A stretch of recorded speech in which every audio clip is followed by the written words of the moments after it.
What's going on, everybody? Blade55555 here, and today I'm presenting to you a Roost build order that has been pretty popular at the high level of play. It involves taking the boar and making a bunch of units, and this is going to be the build order for it. This also was created by a player by the name of Igas, an Australian player. I don't think he's been getting a lot of credit for it, but he was the one that kind of started doing this from what I understand. Let's just get into the build here. So when you first start the game, you're going to do 4 villagers on food.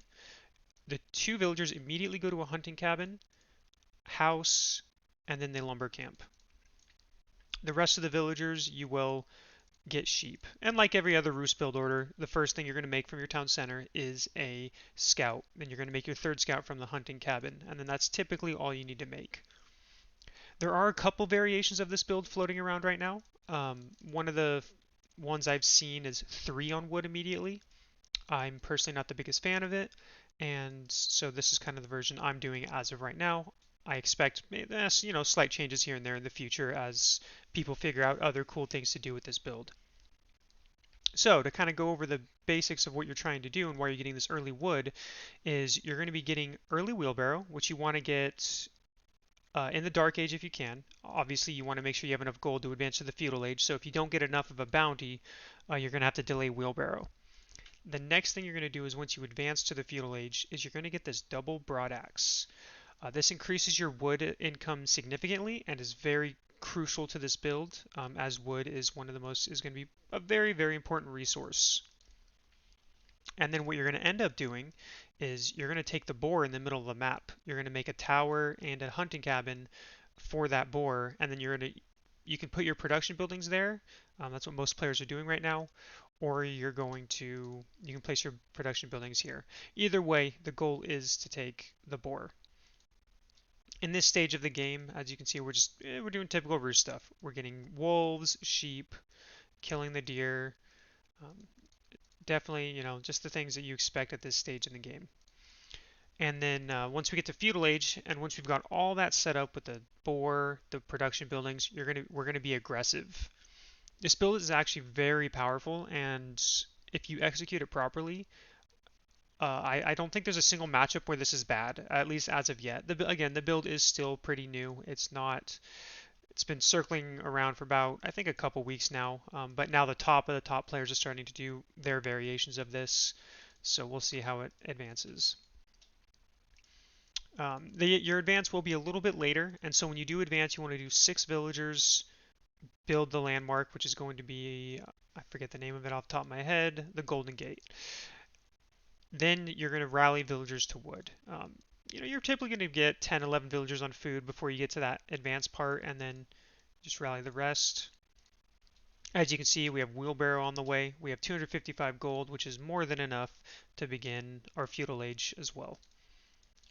So what you're going to end up doing is a lot of the time you're not going to have enough gold for this double broadaxe once you hit feudal age. That's expected. Unless you have a really good bounty game, you're probably not going to be able to afford this in the beginning. So what you can do is use the Golden Gate and sell either 100 wood or 100 food to start this ASAP. Like I said, it's very, very important. And now for the next part of this that we're going to go over while we're waiting for the advance is the boar. So you're going to notice, all maps have 2 boars, at least to the best of my knowledge. There's this one, and then there's this one. This build is, like I said, very aggressive. This is a very good boar to take. Yes, it is next to our opponent's base, but taking this boar means when we secure this with a tower and obviously our production buildings, our rush distance is very close. And if we need to pull back, the Mongol player here, Divine, is not going to be able to just push out and kill our army because we have a tower to defend.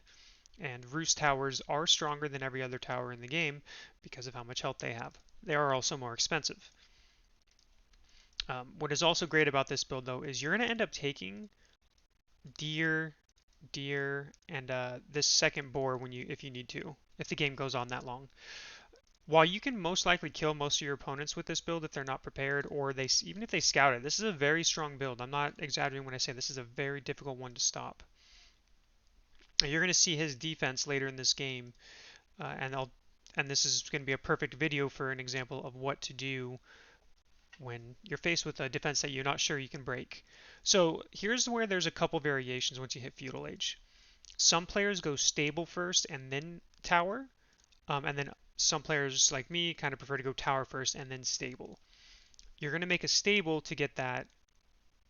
You want to get about a couple knights, and you're going to use it to kill the boars.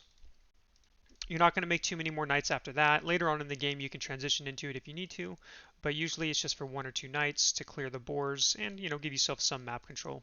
And then as you can see, when the moment we hit Feudal Age, we got double broadaxe. This tower is going to finish shortly. With wheelbarrow plus double broadaxe, your wood income is insane. You'll notice it. You typically don't want to put more than 16 villagers on wood. 16 is about all you need, and then you just start adding more to food. And then when you're ready to transition to castle, or whenever, you're just going to place villagers on gold. Which you are going to see our castle transition this game. Scouting again is very important.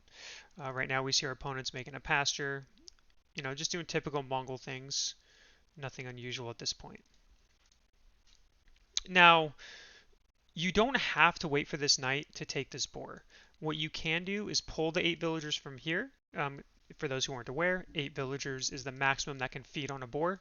Any others will just stand there doing nothing. And as you can see, we pull 7 villagers. I believe I add the 8th in a second once I realize the mistake, but we have the tower, the hunting cabin, and we can just use the villagers plus the scouts to kill this boar if we wanted to. In this case, I kind of wait for the knights in this, but either method is fine. You'll see both methods at a high level of play.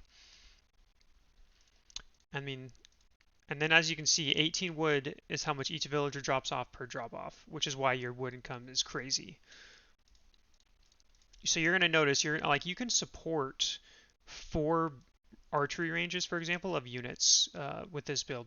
That's kind of how insane the production goes, because the boars give you an insane food value, and then like I said, your wood income's just pretty good. So at this point, we're just kind of chasing him away. We killed the first boar. We're now adding in double archery ranges. And maybe I forget the 8th villager here, but either way, 8 villagers is what you want on this boar. Our opponent makes a little bit of a mistake here and kind of loses con, but that's not going to matter. We're going to see that he has 2 outposts already, so we know he's going to be very defensive. Divine has faced this build quite a few times from me, from another player named Hut, and other players I imagine. So he's kind of already knowing what to expect here. So let's pretend that Divine is fast castling. That's his goal, to get fast castle and go men at arms. What you'd want to do in that case is you're still going to do this exact build, but when you get the blacksmith, you're going to get siege engineering, which is to make rams immediately. In this case, I think obviously we can tell by his defense he only had 2 on gold. He's not fast castling. So we're going to go for steeled arrow, which gives our archers that +1 damage. Now it is very important to scout what your opponent is doing. If I scouted this was a stable in an archery range, I would have thrown down a barracks and then a 3rd archery range. And then I would have probably added another barracks, so 4 archery ranges and 2 barracks. And like I said, you can support this not too long in this future from here. And then you just pump out units. You get so many units out here. And now we're killing the 2nd boar, again, for the bounty, as well as 75 gold. And then at this point in the game, it's just kind of a waiting game, right? We have to get our numbers up. In the very beginning stages, you're not going to be able to, even without these towers, we wouldn't be able to push into this because Mongols use their stone for that double archery production. So it's pretty equivalent to archery ranges. So it takes a little bit for our production to kind of kick in. But as you can see, pumping out 4 archers at once. We've got 16 villagers on food or wood, and you'll notice we have 14 on food. So I transitioned from wood more to food, and now I'm putting a little bit more on wood because my plan is to do a ram timing. You don't have to put more on wood. I could have put some of these on gold or just kept gathering more food. I could have gone to these the deer patches, which I should have done. These berries is actually a mistake, but that's not the point of this video. So as we can see, we scouted our opponent again. 3 archery ranges, 2 outposts, 2 on gold, and if you click on their gold, we see they have not gathered enough for castle. So at this point, we're very comfortable. We have no reason to rush this engagement. We know that our opponent is not going castle anytime soon. Again, things to scout for, because if I saw that he was going to go castle very shortly, I would amp up this aggression sooner, because that means he's not going to have the units to defend this. And then again, just wanting to point out, as you can see, 4 archers are almost always in production. Our food income a minute is 645, and our wood is 864, or 860, whatever you want to say. So we have a very good food wood income, and we're going to start kind of poking around here. Our opponent is clearly a little bit scared, making a third outpost, and then we're just going to keep pumping units. We're seeing no stable, so we're not worried about needing to add in spears. We're going to make our first ram. You'll notice we got siege engineering and then our armor. In this game, I could have gone for armor first and then siege engineering, but I wanted to put on some pressure a little earlier, which I actually think is a mistake kind of seeing this. I mean, we see 3 towers. This is going to be very, very difficult to break, even with rams. Um, and then so what we end up doing here is we are going to focus on his production. My goal here at this point in this game is not to kill him. I don't think I can kill him at this point, so these rams for me is just to kind of kill his production, maybe take out a couple towers if I can, and just kind of stress him out a little bit, force more units out of him if he was trained to save for castle. And then my long-term plan in this game is to make sure he can't take these golds here and then try to deny these golds as well. Because with this build, we have full map control, right? There's no reason why we shouldn't utilize that to like make towers, which I do end up doing in this game. And as you can see, I see all this production here. I see his defense, and as I already said, I know I can't kill him. I already know this isn't going to kill him. So I started transitioning to gold so that we can advance to the castle age with our map control. And as you're going to see here, he has 32 archers, 10 spearmen, and we have 35 archers. Again, with the towers, we definitely can't really, we can fight, but we can't go too deep. And again, we're forcing another tower now because they're expecting us to go full all in feudal age.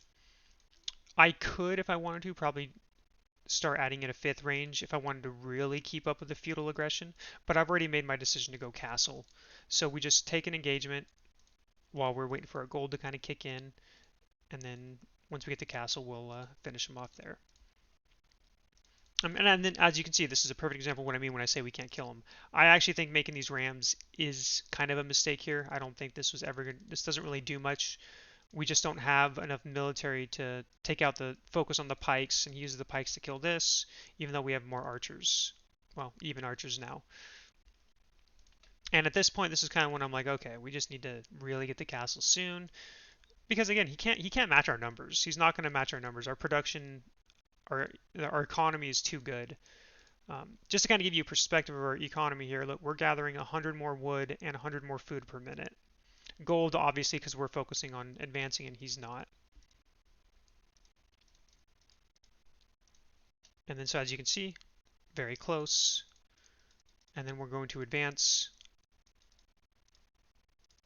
And so like I said, one thing I would say I should have done this game, and what you should utilize with this build when you have map control like this, is placing those towers. I could have placed towers, maybe I don't this game and thought I did, maybe it was a different game I'm thinking of, but placing towers is very important, because I could have placed a couple towers, one tower like here, for example, to deny this gold. The berries don't matter as much because it's Mongols, but against, let's say this was against Abbasid, then we could deny his berries too.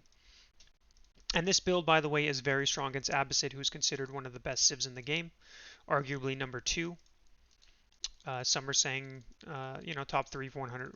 Pretty, most people agree top 3. Some say 2, and I think very few people think they're number 1. I think Delhi's still number 1, and then number 2 is probably going to be Mongols. But that's, again, besides the point. So we hit Castle Age. You'll notice we never really pushed in here and we're pulling back. The reason why we're pulling back is because if our opponent decides to attack, we do not want to engage right now. We want to get our upgrades, veteran archers, mainly veteran archers, and then if we can get some of the blacksmith upgrades, and then wait for some men-at-arms. Because we're Castle Age, our opponent is not. Men-at-arms are going to counter his entire army. His archers are going to do very little damage. And then you're going to see we're going to grab the relics, use this time to do that map control, and then, oh, so we are going to build that tower here. Again, to deny this gold, because eventually he will mine out of this. This is more for long term in the game, not necessarily right now. And then you'll notice, he's chopping through his wood here. We're going to move our archers forward and we're going to attack. Another thing you'll notice in this game is we are using the line formation. Line formation does kind of increase your DPS a little bit as your archers will attack more targets. They still overkill, but not as bad as when you have them all bunched up in a non-formation. So that is why I am here. And we're attacking right when that veteran archer upgrade finishes. Get a couple Vil kills here. Our opponent is still not castle, so we're in a very good position. We're getting the second ranged armor, and I'm getting that mainly so that our men-at-arms take almost no damage. I think they only take one per shot from archers with that.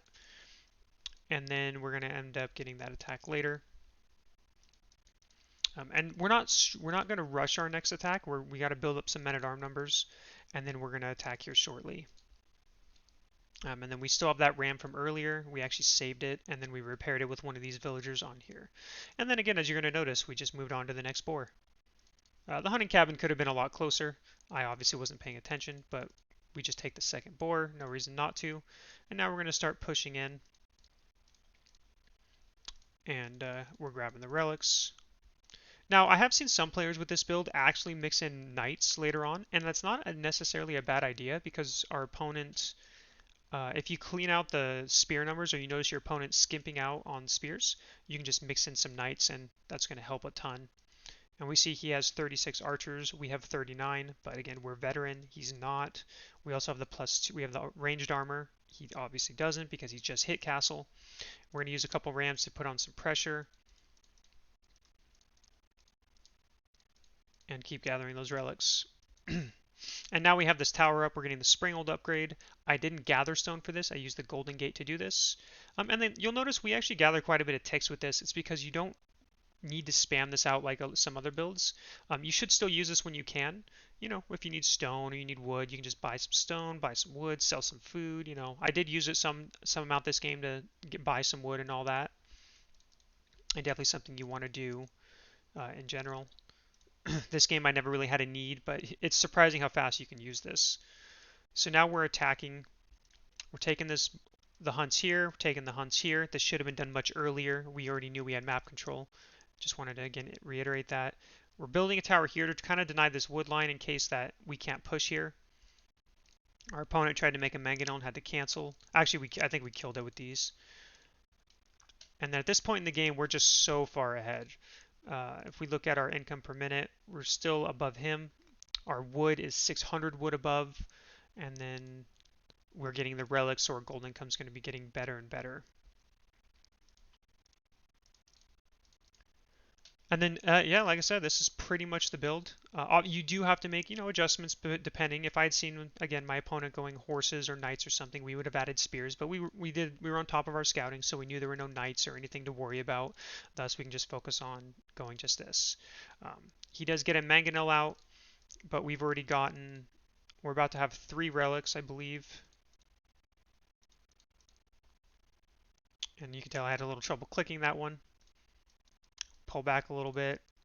His men-at-arms don't have the +2 armor, so our archers are actually still doing a decent amount. We do have the +1 range or the +2 range, as I said before, and we're about to have 3 relics. And he doesn't have much of an army. He doesn't have enough to really do much. He has 1 mangonel, which is scary, but if you split properly, 4 men-at-arms and 39 archers versus 18 archers is going to be just fine. You're actually going to see us push in here anyway and not care. And I believe, yeah, there's our siege workshop, which we were going to start adding in our own mangonels or springalds if we needed to. And we're building a tower here so that he can't take these golds without us knowing. And again, we're going to get a springald emplacement there. Again, very things you should be doing with map control. I still think I should have done better. I should have a tower here. I should have a tower, this tower obviously is there because of the food, tower here. Many things I could have done better with this build, but this is just the general consensus of it. As you can see, we're just spreading out our archers. Mangonels are good, but 1 mangonel isn't going to do much against us if you spread out properly. We just kill his villagers. We can see he's really struggling. He's only getting 360 gold a minute. That's with the step readout. We have almost double that. We're triple his wood and we're double his food. And then our opponent's going to GG here in just a second. And then, yeah, I mean, that's the build.